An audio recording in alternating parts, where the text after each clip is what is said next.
Um, I grew up in Durban with parents who were both political activists. My father was involved in the Treason Trial in 1956, so along with Mandela and 156 others, he was on trial for treason when I was 3 years old. So I do have memories of that time. Again, when I was 6 years old in 1960, in the aftermath of Sharpeville, there was a state of emergency declared. Activists all over the country were detained. My father was one of them. So I have more vivid memories as a 6-year-old, but I also have memories as a 3-year-old of the absence of my father from our home while he was being held in Johannesburg and being on trial in Johannesburg. So even though he was out on bail, the trial was in Johannesburg and he couldn't come home. So both those periods, as a child, I was wanting to know about my father's absence. Why was he not at home? And it was explained to me, I suppose, in the way a child might understand. It was because he believed all people should be equal, that all children should be able to play in the paddling pool at the beach and not only white children. And, so I grew up with this idea that injustice existed in the world and that we all had to fight that injustice. My father was also banned soon in the mid-60s. My mother was banned before I was born, actually, and then again later on in the 1970s. 1976, my mother, my husband of 1 year, we'd just been married a year, and my brother were all held in detention in Johannesburg. So although they were from Durban, the Durban detainees were taken to Johannesburg and held there. My mother in the women's jail, my husband and brother at Modderby in Benoni. I wanted to ask you how you felt yourself having escaped being arrested or banned.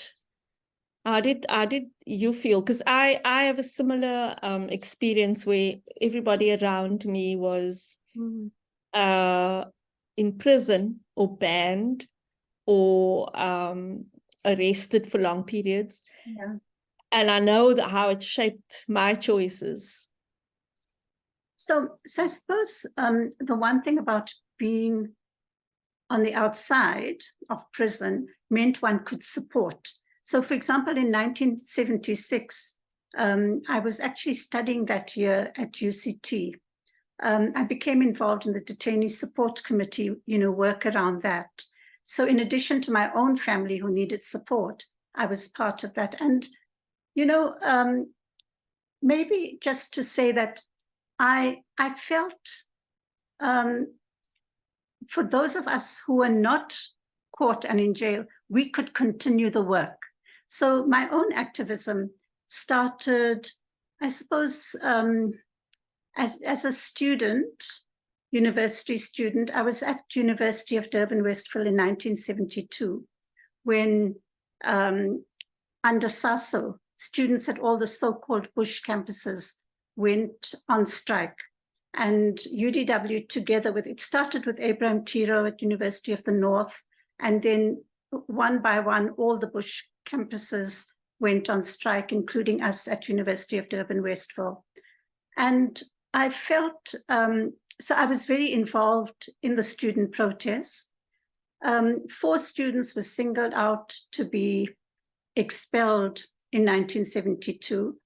My then boyfriend, present husband, was one of the 4. The following year, many students got, he was then taken back because, they appealed and the university was forced to take them back. The following year, many students got letters saying, you will not come back to university and we will not accept you even if you, apply for admission. In solidarity, I felt I didn't want to go back.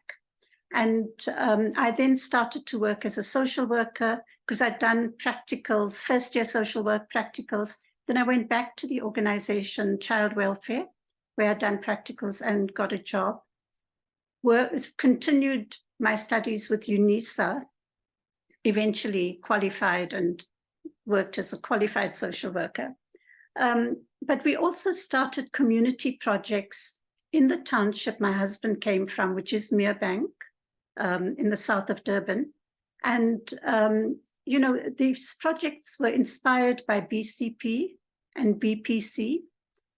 So Black community programs, Ben Kwapa and others had started projects. Steve Biko and Mamphela Rampele had started projects also in Eastern Cape.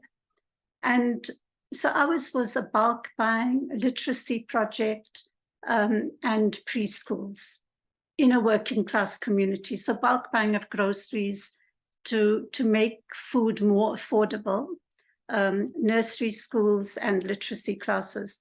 And the literacy work was, we were trained by SASO activists using Paulo Freire literacy techniques. But also, I think what was different about the struggles in the 70s was that it was not, while the Congress tradition had been the stronghold of the liberation movement, or the center, pre the 70s. In the 70s, you now had the Black consciousness movement, which came with new and different ideas, and in a sense, strategies that might have been a bit different as well. Also looming on the horizon was the women's movement.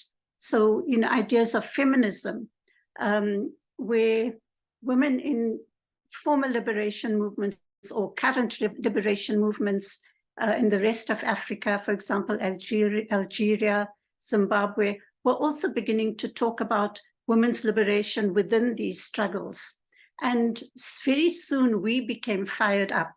So my generation of activists in the late 1970s, early 1980s.